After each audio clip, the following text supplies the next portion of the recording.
Yo, chat, welcome back to another episode of Devil Alchemist Daily on the Soul Prosperity Network, where we align with well-being. We'll get into my body, down my face, my body, down my face, my body, yeah, down my face. Shoot them tea at the party, down my face like I'm card, at that place like a bar. I do what I want, I ain't sorry, no. That's a hoe, let me borrow her. Caught the whole cheating, they beating her up. That ain't PM, don't let the hoe go. You know that PM go. Fuck me 3 more, I ain't even make that play. we're back to another episode, man. We back with it, bro. Hope y'all been taking care of yourself, loving yourself, treating yourself right, man. We got a lot of topics we're gonna talk about today. I've been watching Hidden Colors, so we're gonna talk about a lot of things that I've been watching in that documentary, man. Let's start it off with the origin of Christianity, though. The documentary, it's actually Easter Sunday. Let's talk about Christ, bro. Let's talk about that. Let's tap into it. It's just been awful how they've did us on religion.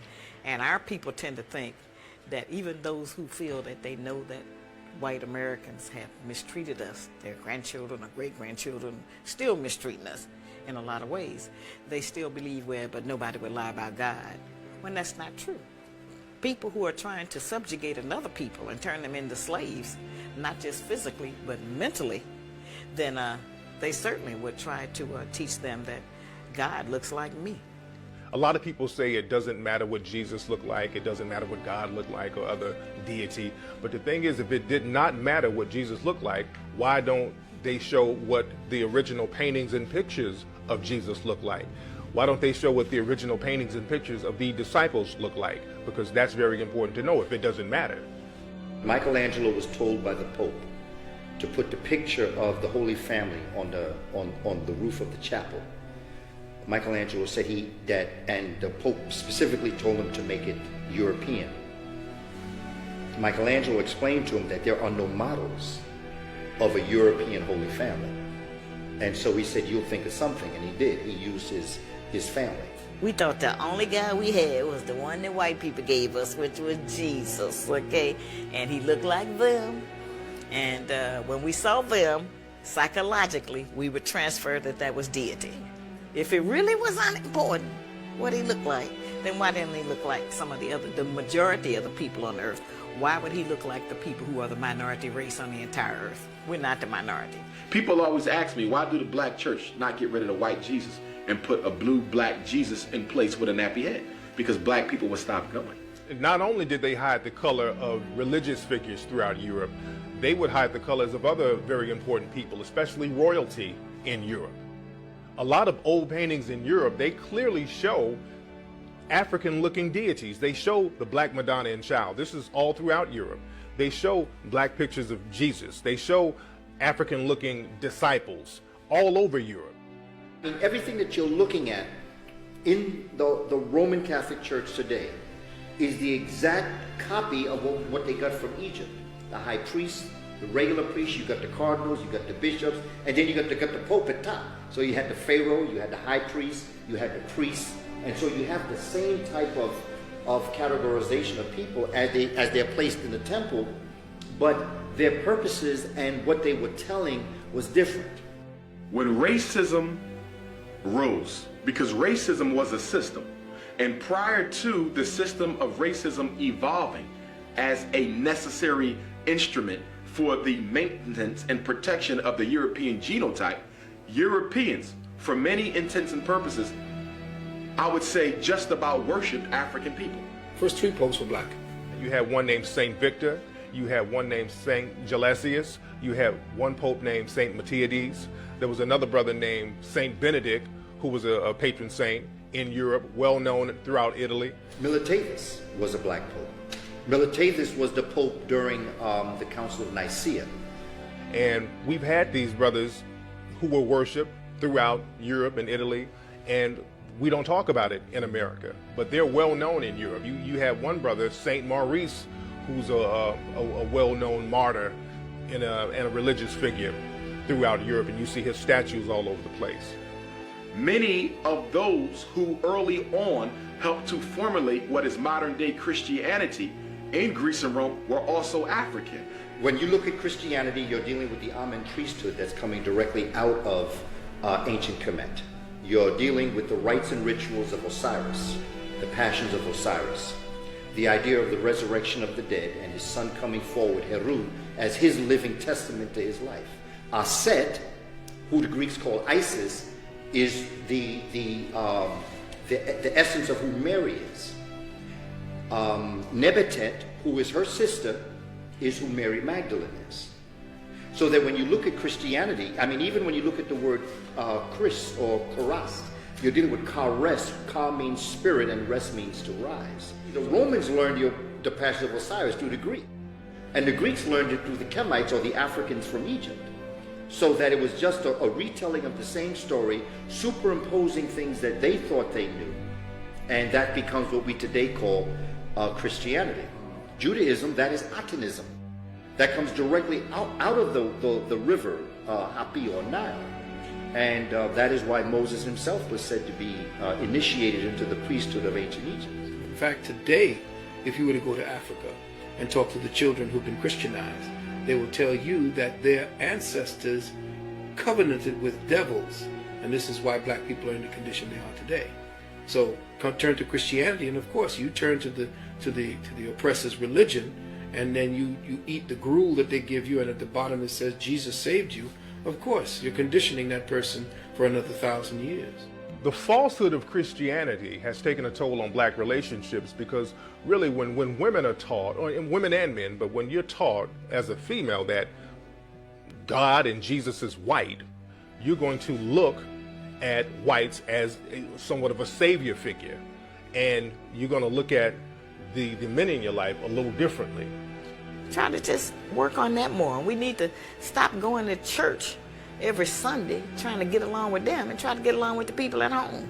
Some people leave home mad, but they go to church and go in there and then they love the pastor and they love Jesus because there's no accountability. Jesus ain't gonna say, pull your dress down, come in off the street, go clean up the house.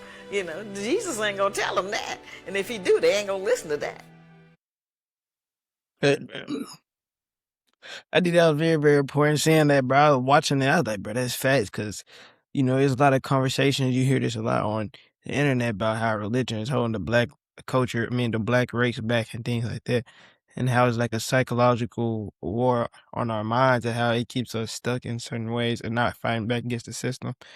You know what I'm saying? Fighting back against our oppressors, you feel me? And you see it a lot of time. People try to put all the works and blame it on Christ and things like that and be like, Christ is going to come back and do this and that for you when you could do it yourself. You know what I'm saying? You have to do for yourself, man. And they gave us their religion. They gave us their teachings in school. You know what I'm saying? Their history, not our history, but they don't give us all the truth and the facts. I think everybody should tap into that shit. Because another thing they were talking about was the Statue of Liberty, bro, and how it was a black woman at first, bro. Let's tap into that as well. A lot of people don't know the original design for the Statue of Liberty was a black female. As a matter of fact, in a museum in New York, you can see the original design of the Statue of Liberty, which is a black woman. When the French artist created the Statue of Liberty, it was supposed to represent the end of slavery. On the original model, there were chains on the hands and feet, as we know. When the statue got to America, they wanted to erase any references to slavery from the statue, but the artist really fought to keep the chains on there because this is your art. You don't want people tampering with your art. And if you look, the chain is still on the foot of the Statue of Liberty to this day.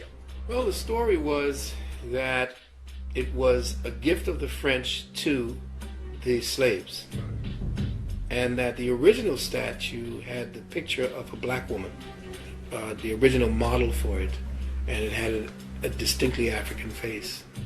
But it was Europeanized because the people in the United States did not want to have a black face sitting up there in the harbor, so they carved it out. In France, they had to go back to the drawing board and remodel the face after the what they call the patron saint of Manifest Destiny.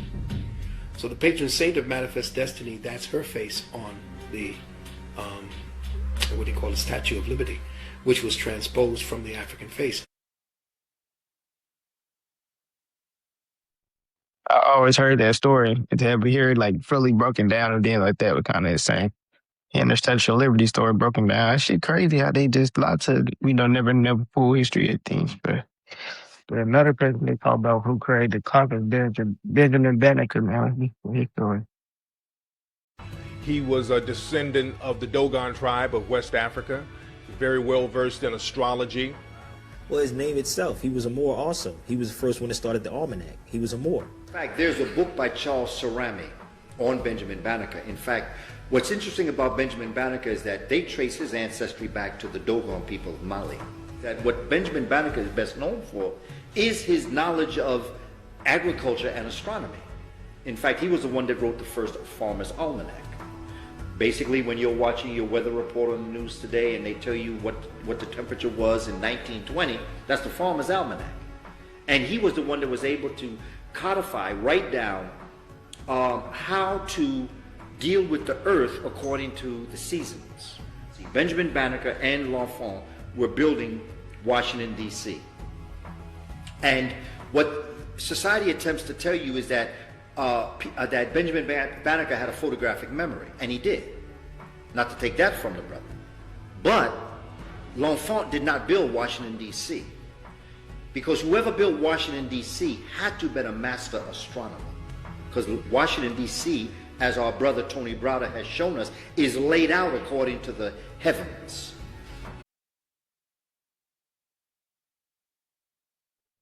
Bro. Hearing a lot of these different in history and the first teachers, bro, in school. Tyler, bro.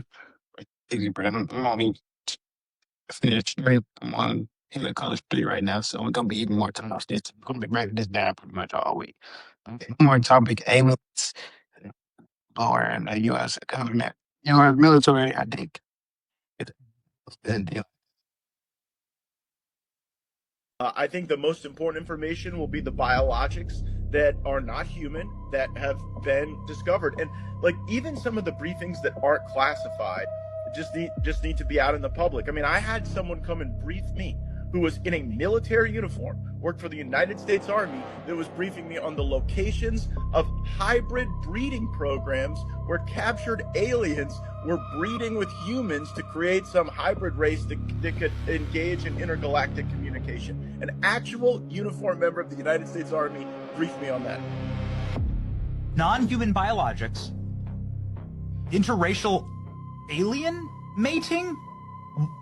What the F is going on? Look, wait a second. You had whistleblowers tell you this kind of thing? Can you please unpack that? Yeah, I had a guy who was uniformed. He was a senior enlisted with the United States Army. Came into my office in Crestview, Florida, in a non-classified setting. I had members of my staff there, and what they explained is that the military ran a very secret program where aliens that were living were in forced breeding programs with humans that had been abducted from war zones and from even the caravans of migrants.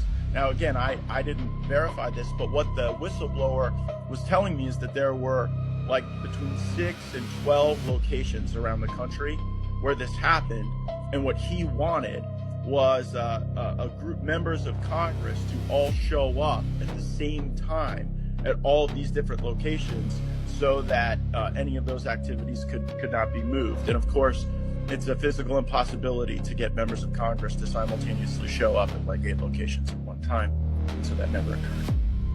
What do you mean non-human biologics? Like this? Well, that was the testimony of David Grush before the House Oversight Committee, which I joined, and the testimony was that in crashes of craft that had been recovered by the CIA and through a special program that the CIA had for crash recovery, that it wasn't just the hard materials, it was also biologics, but that they couldn't identify a human source of those biologics.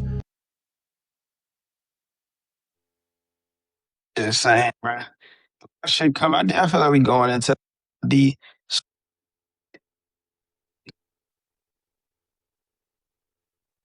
shit that been already told it. They coming out about